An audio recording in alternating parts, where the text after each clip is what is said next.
Hi, I'm Amber Collins. Welcome to my Learning Theory Reflection. In this era, according to Barr and Tagg, educators are not only responsible for instruction, but for providing learning. This means that the sage on the stage professor lectures model is antiquated and not as effective as other methods of teaching and learning.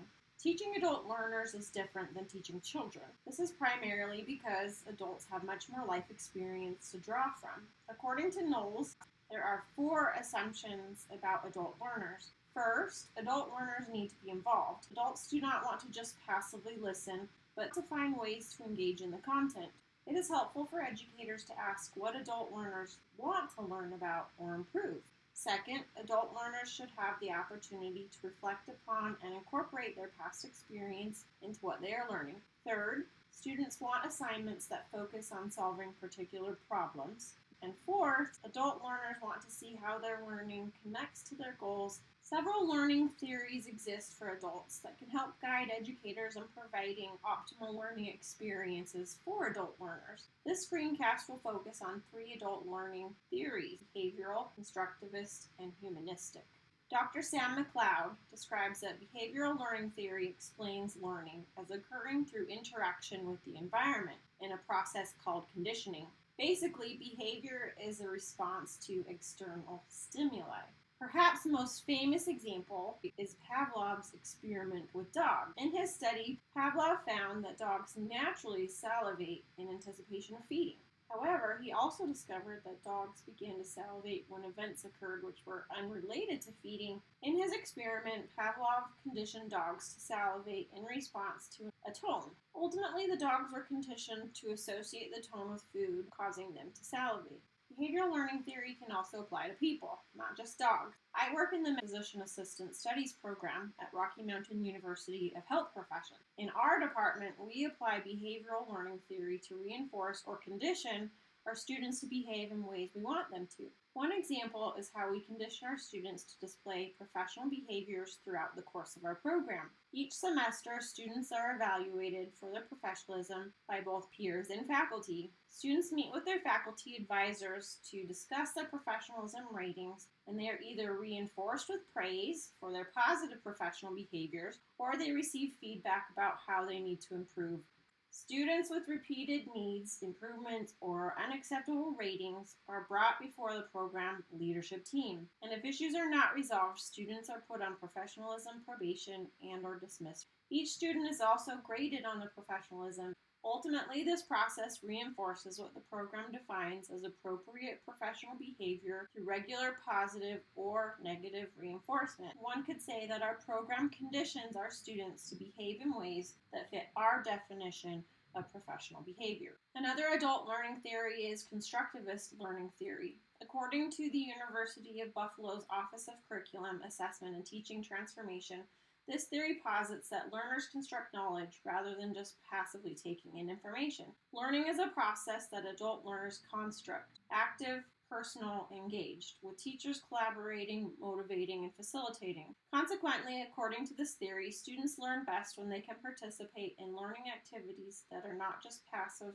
like sitting in a lecture. In my program at Rocky Mountain University, our students participate in weekly standardized patient encounters. Each week, our students practice hands-on application of the medicine they are learning by working with patient actors representing a real diagnosis. Students have the opportunity to conduct histories and physicals and create a working differential diagnosis with real people. At the end of the exercise, our faculty facilitate discussions with student groups analyzing the patient encounter. Our last learning theory today is humanistic learning theory. Dr. James Drew suggests that humanistic learning theory focuses on teaching the whole person and has 4 philosophical pillars. First, free will. Students should have a choice in what they want to learn. Second, emotions impact learning. Students should have a positive emotional state, be their best. 3, intrinsic motivation. Students do have the desire to be their best selves. And 4, innate goodness. Students are good at the core.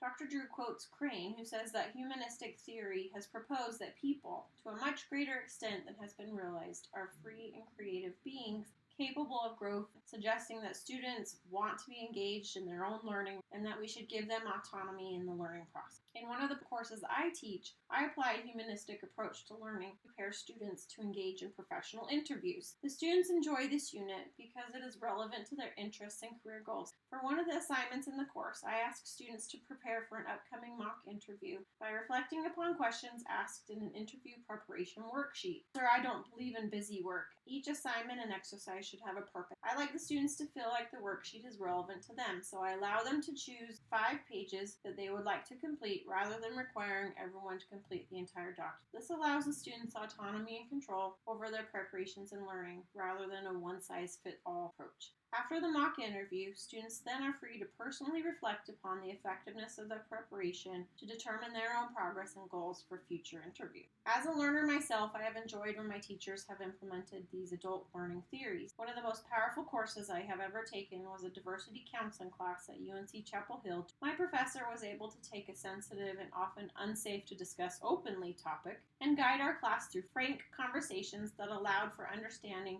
and accepting of our own biases, seeing diversity challenges from the perspective of our peers, and challenging our opinions. She was masterful at utilizing the humanistic approach to learning, where she recognized our internal goodness, our interest in growing, and our ability to improve in our interactions with people from diverse backgrounds. It was such a refreshing take on diversity, a topic that's usually not very humanistic and assumes the worst in people.